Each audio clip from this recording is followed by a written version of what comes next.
ஐயப்ப பக்தர்களுடைய மனது புண்படும்படி பாடகி இசைவாணி அவர்கள் பாடியிருக்க ஒரு பாடல்ல ரொம்ப சர்ச்சையை கிளப்பியிருக்கு. இது உங்களுடைய பார்வையில எப்படி ஐயா பார்க்குறீங்க? அதாவதுங்க, அந்த பாட்டு நல்லா இருந்தது. அது எங்கள் சமுதாய பொருள். எல்லாரும் அதை தூக்கி சுமந்தானுங்க. நல்லா கணீர்னு டக்கு டக்குன்னு பாடுதுங்க. இது ஏதோ ஐயம் சாரி ஐயப்பா அப்படின்னு உள்ளே வந்தால் தப்பப்பா, நான் பெரியாரின் பேத்தி கீத்தின்னு ஏதோ பாடிடுச்சு. நம்ம என்ன சொல்கிறோம், நாங்கள் பெரியாரின் அத்தாரிட்டி அப்படின்னு தீக்கா இதை பேசியிருக்கணும். ஒரு 4000 கோடி சொத்து இருக்கிறதா இன்னைக்கு சொல்கிறாங்க திராவிட கழகம் அறக்கட்டளைக்கு. அவங்க இதை பேசியிருக்கணும். வீரமணி தரப்பிலிருந்து ஒரு பாட்டு கேசட்டை போட்டு இதை வெளியிட்டிருக்கணும். இசைவாணி என்ற எங்க சமூகத்து பெண்ணை இதை பாட வச்சு இப்ப எத்தனை பேர் இசைவாணி திட்ட மாட்டான். சும்மா இதுங்க எஸ்சி கிசின்னு வச்சுக்கின்னு ஏதோ நீலாம் புழுன்னு சொல்லிக்கின்னு திமிர பத்தி அதுங்களுக்கு அப்படின்னு ஒட்டுமொத்தமா ஒரு வெறுப்பை எங்கள் சமூக மக்கள் மீது தான் அவன் பார்ப்பான். நான் உன பிசிஆர் வானுவான். இப்ப போய் கேட்டோம்னா நான் உன பிசிஆர் வானுவான். அப்படி இப்படின்னு ஒட்டுமொத்தமா ஒரு சமூகத்தின் மீது வெறுப்பை தூண்டுகிற செயலா தான் நான் இதை பார்க்கிறேன். இந்த கருத்து நல்ல கருத்தாக கூட அவங்க பார்வையில் இருக்கட்டும், அதை பேச வேண்டிய பேசணும் சார். நம்ம ஏற்கனவே இந்த பட்டியல் சமூக மக்கள்னால இங்க இந்த சமூகத்துல பல சமூகங்கள் நமக்கு எதிராக தானே இருக்குது. இயல்பா எல்லா ஒட்டுமொத்த சமூகமும் அப்படி இல்லைன்னா கூட உங்க மனசாட்சி சொல்லுங்க, ஒரு ஊர்ல ஒரு எஸ்சி பளிச்சுன்னு இருக்கான்னு வச்சுங்களேன், ஒரு இன்னொரு சமூகம் இருக்குன்னு வச்சுங்க, ஒட்டுமொத்த சமூகமும் என்ன பளிச்சுனுங்கிறான்னு நினைக்கலாம் கூட ஒவ்வொரு சமூகத்துல ஒரு 4-5 நாதாரி இருக்கத்தான் செய்வான். கண்டிப்பா இருக்கும். திமிர பத்தியா, இதுங்க சட்டை பத்தியா, காலில் சூவை பத்தியா, பைக்கு பத்தியா, இவங்க அப்பா இவங்க தாத்தாலாம் எப்படி தான் தெரியுமா, ஏதோ இப்போ 4 எழுத்து படிச்சுட்டு பெருசா அழட்டிக்கிறானோ அப்படின்னு பேசுற மனோபாவம் இன்னைக்கு இருக்குதான் சார். இப்பேற்பட்ட நிலையில இருந்து நம்ம எல்லாரும் கொஞ்சம் ஒன்னா இருக்கும்பா அப்படின்ற ஒரு சிந்தனையும் இன்னைக்கு வர ஆரம்பிச்சிருக்க நிலையில இந்த மாதிரி ஒரு வெறுப்பு அரசியலை உண்டு பண்ணி என்ன நம்ம வாரிக்க போறோம்? உங்களுக்கு அது ஒரு வளர்ச்சி தான். இப்போ இந்த இசைவாணி, இதுக்கு முன்னாடி இசைவாணி பாட்டினா ஒரு 1 லட்சம் பேர் கேட்டிருப்போன்னு வச்சுங்களேன்.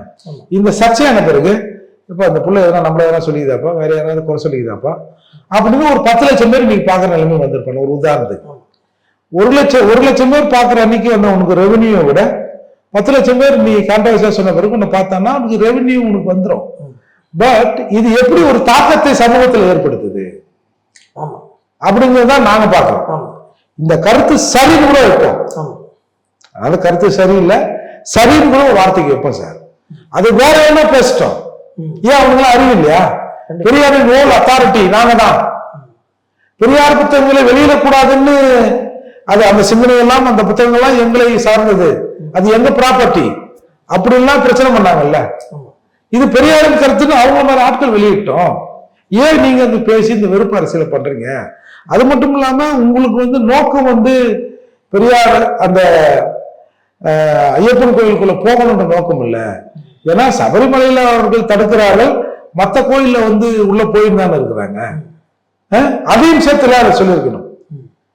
நான் ஜீன்ஸா சுடிதாரா நீதான் முடிவு பண்ணணும், நீதான் முடிவு பண்ணணும். இப்ப யாரும் தமிழ்நாட்டில் இருக்கிற அந்த இஸ்லாமை தவிர மற்ற சமூகத்தில் இருக்கிற பெண்களை யாராவது கண்ட்ரோல் பண்ணணும்னா, இப்ப நான் இருக்கிறேன், எங்க வீட்டுல இருக்கிற எங்க தங்கச்சி பசங்க அக்கா பசங்க வந்தவங்க போனவங்க எல்லாரையும் யாராவது நான் கண்ட்ரோல் பண்றேன்னா தாய்மன்ற முறையில, இப்ப உங்க வீட்டுல நீங்க கண்ட்ரோல் பண்ண முடியுமா? அதாவது ஆபாசமா ரொம்ப அருவருக்கத்தர வகையில பேசுறதா கூட வீட்டுல சொல்லிங்கன்னா அந்த பிள்ளை மாதிரி ட்ரெஸ் போடும் போது கொஞ்சம் ஒழுங்கா போட சொல்லணும்னு சொல்லுவாங்களே தவிர இன்னென்ன ட்ரெஸ் தான் போடணும் அப்படிலாம் இல்ல. நம்ம வீட்டு பிள்ளைங்க நம்ம தான் சார் முடிவு பண்ணுது. சார் இவங்க சொல்றாங்க மறுமணம்னு. நீங்க எங்கள் பகுதிகளில் சேரிகள்ல எனக்கு தெரிஞ்சு திருமணமாகி கணவன் இருந்துட்டாங்கன்னா கொஞ்ச நாள் மறுமணம் வைக்கிற இதெல்லாம் இருக்கா சார். இன்னும் ஒரு படி வெளியே சொல்ல போனா, அண்ணன் இருந்துட்டா இல்ல தம்பி இருந்துட்டாலும் அந்த குடும்பத்திலேயே ஒருத்தர் மறுவாழ்வு கொடுக்கிற இதெல்லாம் நீங்க பார்த்திருப்பீங்க. எந்த சேரிகள்ல கணவன் இருந்த பிறகு பொம்பளை மொட்டாட்டுறான், வெள்ளப்படம் கட்டுறான், வீட்டு விளையாடுறா, வெளியே வராத அப்படின்னு எந்த காலத்துல சார் இருந்திருக்கு? எங்கேயோ ஏதோ ஒரு சமூகம், சொல்லப்போனா வெளிப்படையா சொல்லப்போனா பிராமணர் சமூகம், மிக உயர் சாதி பிரிவினர், அவங்க கிட்ட அது இருந்திருக்கலாம். எங்களை போல எங்க ஊர்ல அந்த மாதிரிலாம் இல்ல, எங்க தாத்தா எங்க பாட்டி காலத்துல அந்த மாதிரி இல்ல. புருஷன் செத்துட்டான்னா வந்து மறுமணம் சர்வசாதாரணமா நடக்கிற ஒரு புரட்சிகரமான சமூகமா தான் நாங்க இருக்கிறோம். ஆனா நீங்க வந்து விதவை திருமணத்துக்கு எதிர்ப்பு, அது இது நீங்க என்னவோ புதுசா எங்களுக்கு ஒரு தகவல் சொல்றீங்க. ஏதோ ஒரு ஐதீகமா அவன் வந்து முட்டாள்தனமாக அவன் ஒரு சிஸ்டத்தை வச்சிருந்தான்னா அந்த சிஸ்டத்தை பொது உடைமையாக்கி இதுதான் இந்த மாதிரி தான் எல்லா இடத்துலயும் இருக்கு அப்படின்னு பொய்யாதான் நீங்க பிரச்சாரம் பண்றீங்க. அதால உங்களுடைய வந்து இந்த புரட்சிகர கருத்துங்கிறது ஏற்கனவே சேரியில் இருப்பவர்கள் நாங்கள் புரட்சிகரமா தான் இருக்கோம். நீங்க வேற ஒருத்தவங்களுக்கு கைப்பாவியா மாறி இது எல்லாம் பண்றதால இந்த சமூக விரிசல் தான் அதிகமாகுதுங்கிறதா நாம வந்து அந்த பாடலுக்கான ஒரு குற்றச்சாட்டுகள் நம்ம சொல்றோம். இது வந்து இப்போ நீங்க சரி இந்த பாட்டு பாடினீங்கன்னா ஒரு 10 பேர் விட்டு போடுவீங்களா? இன்னும் அதெல்லாம் பண்ண முடியாது. உண்மையில நல்ல திறமை உள்ள பிள்ளைதான். ஏன் அந்த திறமை ஏன் அந்த திறமையை இந்த மாதிரியான விஷயங்கள்ல போய் மூக்க நடிச்சு சார்? நமக்கு தலைவர் பெரியார் இல்லை சார், எங்களுக்கு தலைவர் ராமசாமி நாயக்கர்லாம் இல்லவே இல்லை சார். ராமசாமி நாயக்கர் பட்டியல் சமூக மக்களுக்காக ஒரு துளி கூட எந்த கல்லையும் எடுத்து போடல சார்.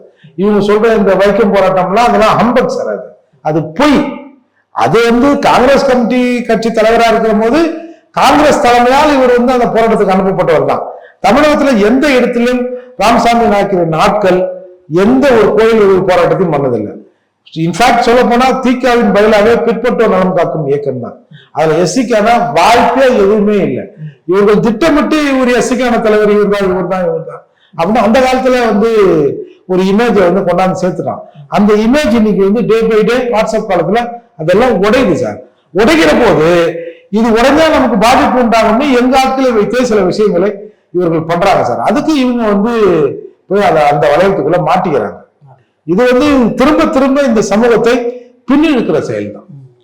நீ பாடட்டும், ஏன் எத்தனையோ பாடகி இருக்கால, ஆமா எவ்வளவு இந்த பாட்டை பாட வச்சிருக்கலாம்ல, அவன் யாரை குறிப்பிட்டு வச்சு பாட வைக்கிறான் அதுதான் கேட்கிறேன். அப்போ குறிப்பிட்டு வந்து அப்போ இந்த பட்டியல் சமூக மக்கள் மீதான வெறுப்பை மற்ற சமூகத்துல விதைக்கணும் அப்படிங்கிறத திட்டமிட்டு செய்யப்படுகிற சதி சார்.